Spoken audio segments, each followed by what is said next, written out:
So that's what we just talked about for the initial search and explore, how you can input keywords, look for products versus suppliers, search with images and with AI. And then the next step, as we have seen, a lot of times you may have lots of options and you may not be sure if it fully addresses your requirement. So the next step would be for the filter and evaluate. I'm going to look through a few areas, but I think the first thing I want to talk about as a highlight is a few kind of key options that we would definitely recommend. And then I'm going to switch my screen into the page again and look for some additional areas to look at. So the first thing first, what we would really recommend is to look for the verified options. So these are the options that they're verified by third-party independent companies. And I think I have a list of options such as SGS, TUV, and Intertech. And then they will have, so those companies or suppliers who are verified will make sure that they have all the documents available for you to take a look. They will have videos or even kind of 3D tours of their factories. And also typically they already have expert experience, not only with their domestic buyers, but internationally. And I think typically they also offer exclusive services and discounts. So that's the first thing that I would definitely recommend for all of you to click on the filter bar, which I'll show you in a little bit.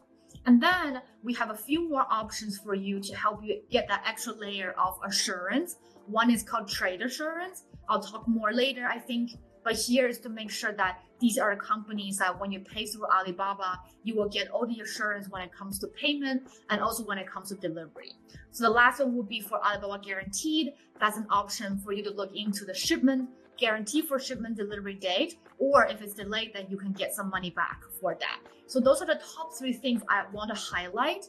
But then let me go back to my webpage so we can look for a few more details. That's a good question, Lina. So you asked about if a supplier doesn't have the verified badge, but has the Alibaba Guaranteed badge. If you are talking, so typically when we talk about Alibaba Guaranteed, it's more specifically around shipment. So it should have a guarantee on the delivery or a guarantee for reimbursement if you missed it.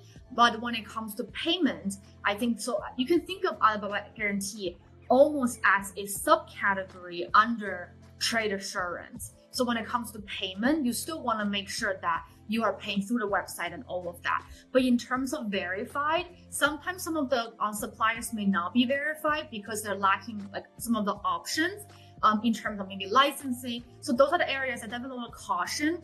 And in your personal due diligence, it's good to validate that. But as long as it's placed, the order is placed with the Alibaba Guarantee on it, then at least the guarantee in terms of shipment is, you could have confidence in that. So on that, I can give you an example.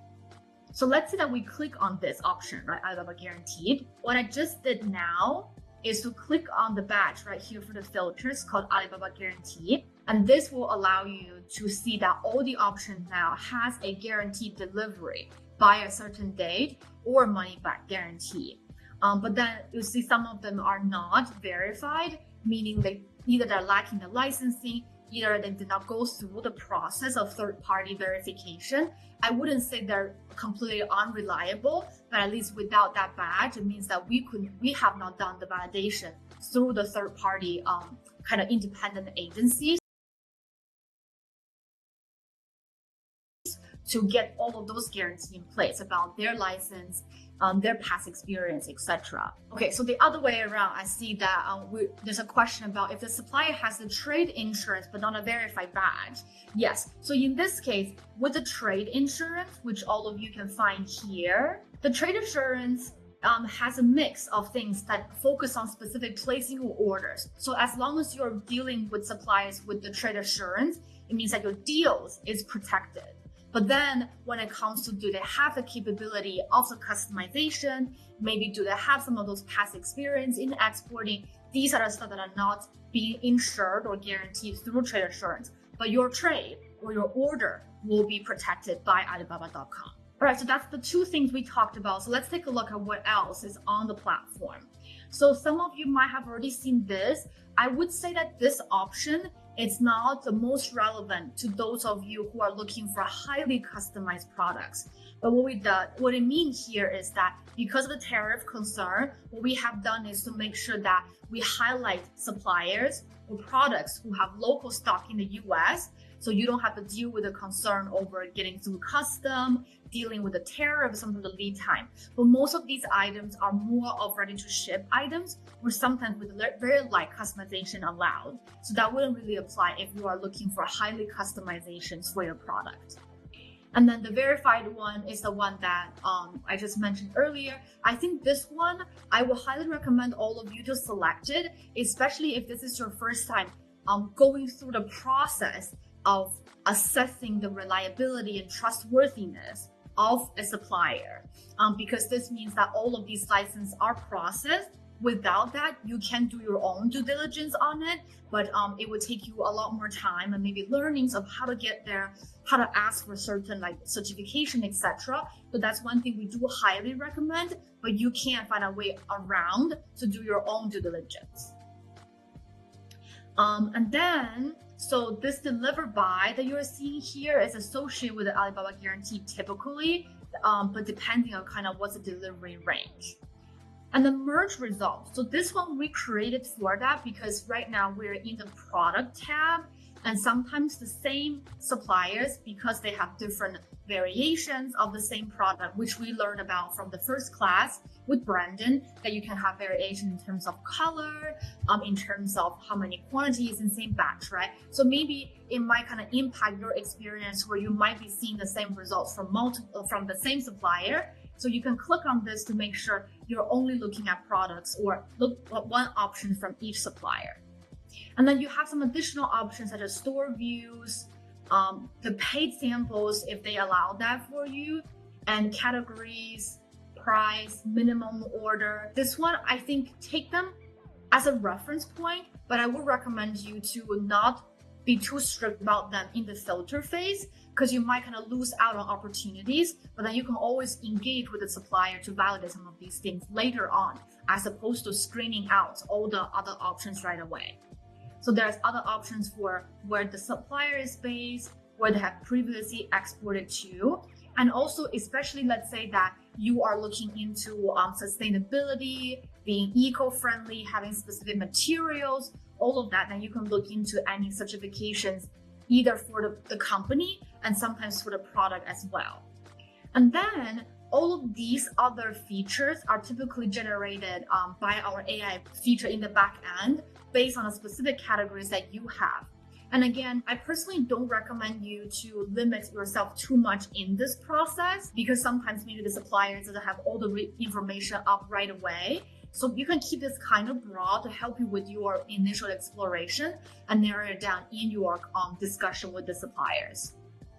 So there's a few more options. So that's kind of on the filters function. And then a few things I kind of want to highlight. Let's see. And then the other thing that once you explore either through the product tab or through the supplier tab, then the next thing you're going to do is to look at each of these suppliers, right? To take a look at how you think about them. Do they have the capabilities? So each of these suppliers should have their own kind of company web page. They might have different kind of look differently, but here what you can look for example, this one is verified by Intratech, and then it can show you some information about how long they have been in the market. And this one I think I want to call out is that, especially if you are kind of new to sourcing, you haven't had a ton of previous experience working with suppliers, looking for suppliers maybe 2 or 3 years experience is generally recommended, because they will have a lot more experience in terms of engaging with and collaborating with buyers. So they have more experience, look out for things that you might miss out on, or giving you some of those best practices. And so each of these companies' website will be different, but what you might want to look for is kind of what are the products that they have. And then, so this one, I don't think they will have some overviews kind of on like their response rate, what kind of things they can, like what are the features, what capability they offer. So for example, sample-based customization, do they have on-site like quality control, or do they support third-party quality control, raw material identification and traceability, especially if you really care about kind of like making sure your specific material is sourced from a specific region. For example, maybe you're looking into something with oak in terms of the wood, or maybe for wool, anything that you have a very specific criteria for, I want the raw material come from a certain spot, then this will be a good option to look for. And then these are some additional comments or areas that you can look at. And then I think let me take a pause to see if there have any other notes here. The other thing, this one is missing, so let's see if I have some additional examples here. Would be, oh, I think I'm sharing the wrong screen again. So basically what I did is I click on this one as an example, and then you can go on a company page. So you can see they have the badge and details on who kind of verified them. You can look at the years of their experience, where they're based in, kind of some general information about their capabilities, things like that. And then each company's website might look slightly different. So you're going to go through all of these details to see if it does look like someone that can fulfill your requirements. So that's one path. So this would be a good example. So as you can see here, for all of these suppliers, we have a tiered kind of system to demonstrate kind of their experience as well. So all these items that you're seeing right here, we have a specific name for them. And I'm just trying to look for kind of the full name for that. I think we call it Supplier Online Performance Index. So this one will be a mix of their presentation quality, about their website, their products, their past transaction volume. That's actually one of the most important ones. So as you can see, this one is a 3-diamond supplier, which is associated with their 12 years of experience. They have a lot more reviews as opposed to the one on top. Then they are verified, but they don't have any, like they have a gray diamond or no diamond, and they only have 1 year in the market. So it's highly associated with their transaction volume. And also we're going to look at their product popularity and the service popularity. And these are the things that we actually update on every calendar month if there's any need to update any of those tiered options for the suppliers. So again, especially if you're kind of new to sourcing, we will recommend you to look for someone who's verified, who has at least maybe 2 to 3 years of experience, and then further amplified by kind of their diamond level to indicate that they are very experienced and have very large scale of sales volume for you. So those would be an example. And I think there are a few more things that we have gathered kind of from our buyers' best practice. One thing that often people would do to look into those specific companies, about kind of what type of companies they are, because sometimes they are what we call custom suppliers. Others we might call them kind of multi-category suppliers. So they're usually the middle person that kind of help you collect all this information. And also we have something we also call branded supplier or brand houses, that they kind of do the production for major brands and give you kind of their source as well. So lots of you might have this, a lot of people might have this interest that I should only look for custom manufacturers. Indeed, they have lots of benefit because you're directly engaging with the manufacturers, that maybe you are avoiding those middlemen's costs. You have more access to maybe the transaction data or details of your order. But not all of these manufacturers might be very experienced in supporting various type of product needs, right? So for example, maybe you are actually sourcing dozens or even hundreds of items for a collection of materials. Then oftentimes one single supplier is not going to help you do the job. Then those are cases where finding a what we call multi-category supplier might be more helpful, because maybe you want to look for consolidated shipping. You want to look for, okay, what are the better deals? So especially when you are sourcing across multiple categories, then looking for traders would be a better option. And then, so back to the point sometimes about, okay, how do I validate if this supplier is a manufacturer or a trader or things like that? So one best practice we have learned from our users is to actually look for their company location. So what you can do is to take a look at, okay, like the specific location. I think that I need to see, there's something you can also ask. So you could see, this is kind of their factory information. You can validate by going on Google Maps to see what it looks like. And also sometimes what you can do is to request ad hoc factory visit, like virtual visits, right? So you can choose to do it to schedule it, but you can just also make sure it's on the right time with their time zone. And you can just say, oh, can we just do a factory tour right now, right? So hopefully they are in the factory, they do have a factory right next to their office. So that's a good way for you to validate, okay, are they kind of the real manufacturers who have their own factories? So that would be one example. So this one you can see, so this badges here also means that they have been 11 years on our market. They have the trade assurance, and they also have the diamond, like at least one diamond, I believe. Oh, so this one would be kind of like a gray diamond to showcase that it still could get up a little higher in terms of the sales volume. But then you can also take a look at what's their production capacity, what's their R&D. This is something really important, especially once you are looking for a long-term relationship where you are seeking R&D input from your manufacturers. Because based on what they're producing, not just for you, but also for the customers, they might have information or insights on what's trending, what are the new tech, what kind of patterns that people are sourcing to help you kind of get new ideas on what else you can create for your shop. So those could be some examples. And then obviously the very last thing in this process that you have validated, they are verified, they have the customization capabilities, or at least in a general sense.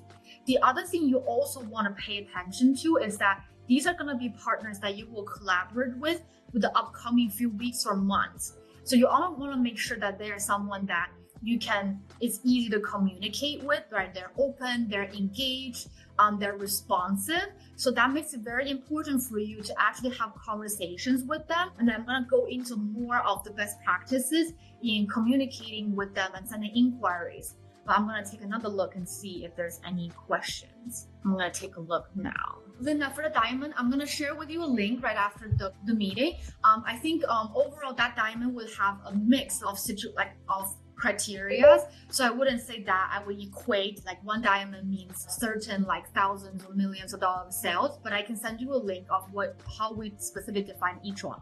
All right, so I think negotiation, Tim, I'm gonna go into it for a little bit and then we can see if there's any more questions and then we can go deeper if need to. So that's a really good segue. So thank you, Tim. So after this, and now let's say that based on your selections, you kind of get a sense, ideally about 10 to 20 suppliers that you feel like they could be of a fit. And the next step is to actually engage with them to understand kind of what's their capacity to validate a lot of these things that you might have seen, but maybe unsure on their website.